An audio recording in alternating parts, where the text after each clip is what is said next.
मित्रों, मैं भारतीय जनता पार्टी के कर्मठ प्रदेश अध्यक्ष माननीय भूपेंद्र चौधरी जी, प्रदेश सरकार में मेरे सहयोगी श्री असीम अरुण जी और भारतीय जनता पार्टी की प्रदेश की मीडिया टीम की ओर से लोकसभा चुनाव 2024 की दृष्टि से प्रदेश मुख्यालय में स्थापित इस मीडिया सेंटर में आप सबका मैं हृदय से स्वागत करता हूं। हम सब जानते हैं, जैसे प्रदेश अध्यक्ष जी ने भी बताया है, कि लोकतंत्र के महापर्व का शंखनाद पहले ही हो चुका है।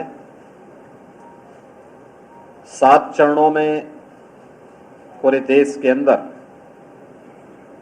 लोकसभा की 543 सीटों के लिए चुनाव संपन्न होना है। 19 अप्रैल को पहले चरण के 21 राज्यों के 102 लोकसभा सीटों पर चुनाव संपन्न हो चुके हैं और जो रुझान पूरे देश से मिल रहे हैं वह रुझान इस बात की ओर पूरे देश के ध्यान को आकर्षित करता है कि आम जनता के मन में एक ही भाव है, वह उत्तर हो, दक्षिण हो, पूरब हो, पश्चिम हो, कि फिर एक बार मोदी सरकार। प्रधानमंत्री मोदी जी ने 10 वर्ष में देश के अंदर जिसकी तस्वीर को बदली है, आम जन की तकदीर को बदलने के लिए जो एक सकारात्मक पहल किए हैं, उसके प्रति जनता का सकारात्मक रुख भारतीय जनता पार्टी के पक्ष में बिना भेदभाव के समाज के हर तबके का पूरा समर्थन और आशीर्वाद भारतीय जनता पार्टी को प्राप्त हो रहा है। द्वितीय चरण के चुनाव 26 अप्रैल को होने जा रहा है और द्वितीय चरण में 13 राज्यों की 89 सीट्स पे चुनाव होने हैं, जिसमें अभी सूरत की एक सीट पर भारतीय जनता पार्टी के प्रत्याशी निर्विरोध भी एक सीट पर अभी हो चुके हैं। चुनाव इस बात की ओर ध्यान आकर्षित कर रहा है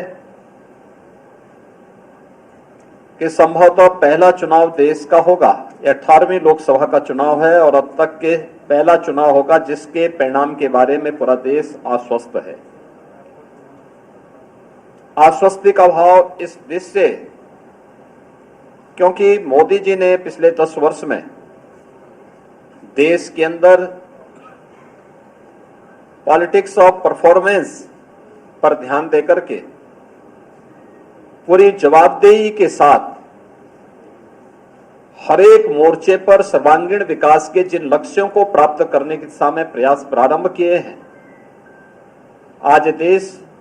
उसका लाभ प्राप्त कर रहा है। यह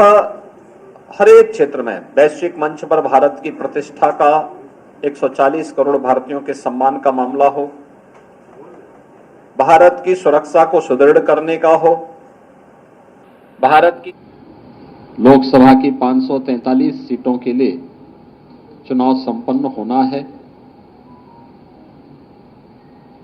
19 अप्रैल को पहले चरण के 21 राज्यों के 102 लोकसभा सीटों पर चुनाव संपन्न हो चुके हैं और जो रुझान पूरे देश से मिल रहे हैं वह रुझान इस बात की ओर पूरे देश के ध्यान को आकर्षित करता है कि आम जनता के मन में एक ही भाव है, वह उत्तर हो, दक्षिण हो, पूरब हो, पश्चिम हो, कि फिर एक बार मोदी सरकार। प्रधानमंत्री मोदी जी ने 10 वर्ष में देश के अंदर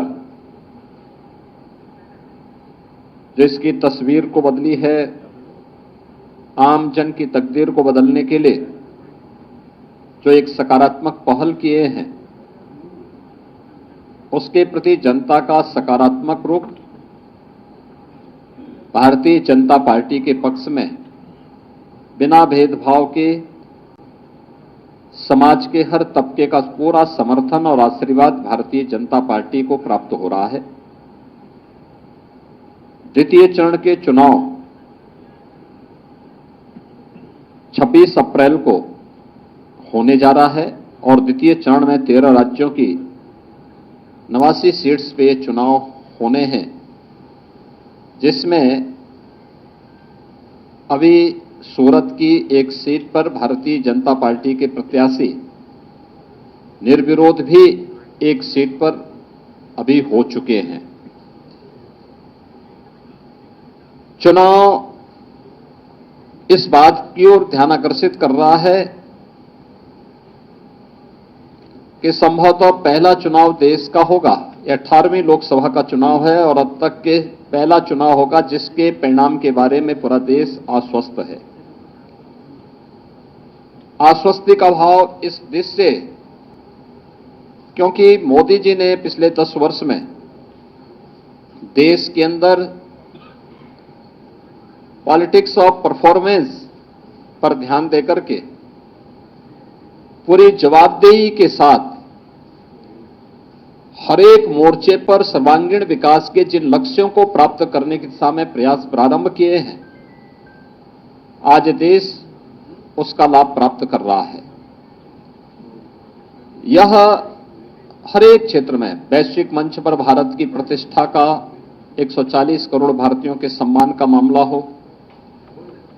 भारत की सुरक्षा को सुदृढ़ करने का हो, भारत की आंतरिक सुरक्षा, आतंकवाद, नक्सलवाद की समस्या को समाधान के लक्ष्य तक ले जाने का हो, या फिर देश के अंदर वर्ल्ड क्लास इंफ्रास्ट्रक्चर उपलब्ध करवाने का, highway, railway, metro, expressways, IIT, IIM, world class universities, 1 district 1 medical college, हर घर नल की योजना, ये सभी कार्य पूरे देश के अंदर, ट्रिपल आईटी, एनआईटी, ये एक लंबी श्रृंखला है इनकी, जो प्रधानमंत्री मोदी जी के नेतृत्व में भारत ने पहली बार गवर्नमेंट परफॉर्मेंस के आधार पर भी कार्य कर सकती है और उस आधार पर जनता जनार्दन के बीच में जा सकती है, यह पहली बार देखने को प्राप्त हुआ है। देश के अंदर गरीब कल्याणकारी योजनाओं का लाभ भी बिना भेदभाव के 140 करोड़ लोगों को प्राप्त हो सकता हो, यह भी देश पहली बार देख रहा है। 80 करोड़ गरीबों को 4 वर्ष से लगातार राशन की सुविधा का लाभ फ्री में उपलब्ध होना, 60 करोड़ लोगों को देश के अंदर 5 लाख रुपए की स्वास्थ्य बीमा का कवर प्राप्त हो जाना, 50 करोड़ लोगों को जनधन अकाउंट खोल करके सरकार की धनराशि उन सभी लोगों तक सीधे डीबीटी के माध्यम से उपलब्ध करवाने का कार्य हो, 12 करोड़ किसानों को प्रधानमंत्री किसान सम्मान निधि का लाभ हो, या फिर 12 करोड़ घरों में शौचालय बनाने का काम हो, 10 करोड़ घरों में उज्ज्वला योजना के रसोई गैस के सिलेंडर उपलब्ध करवाने के कार्य हो, 4 करोड़ गरीबों के लिए मकान बनाने के कार्य हो, या 2.5 करोड़ गरीबों को एक बिजली के फ्री में कनेक्शन उपलब्ध करवाने के कार्य हो। पहली बार वास्तव में देखा है लोगों ने कि योजना का लाभ बिना भेदभाव के हर तबके को कैसे प्राप्त हो सकता है। जो नारा मोदी जी ने 2014 में दिया था, सबका साथ और सबका विकास का, वह जमीनी धरातल पर कैसे हकीकत में बदला है, यह भी पूरा देश देख रहा है और हर तबके के मन में इन सभी योजनाओं को लेकर के भारी उत्साह है। महत्वपूर्ण यह है कि जब हम लोकसभा चुनाव लड़ रहे हैं, तो लोकसभा चुनाव के दौरान एक तरफ भारतीय जनता पार्टी ने अपना संकल्प पत्र जारी किया था और संकल्प पत्र की एक प्रति के साथ पिछली बार मैं भी आपके बीच में यहां पे आया था। भारतीय जनता पार्टी ने पहले चरण के मतदान के पहले अपना संकल्प पत्र जनता जनार्दन के सामने प्रस्तुत कर दिया था। कांग्रेस ने भी अपना घोषणा पत्र जारी किया है। इंडी गठबंधन के अलग अलग दल भी अपने अपने घोषणा पत्र जारी किए हैं। मित्रों,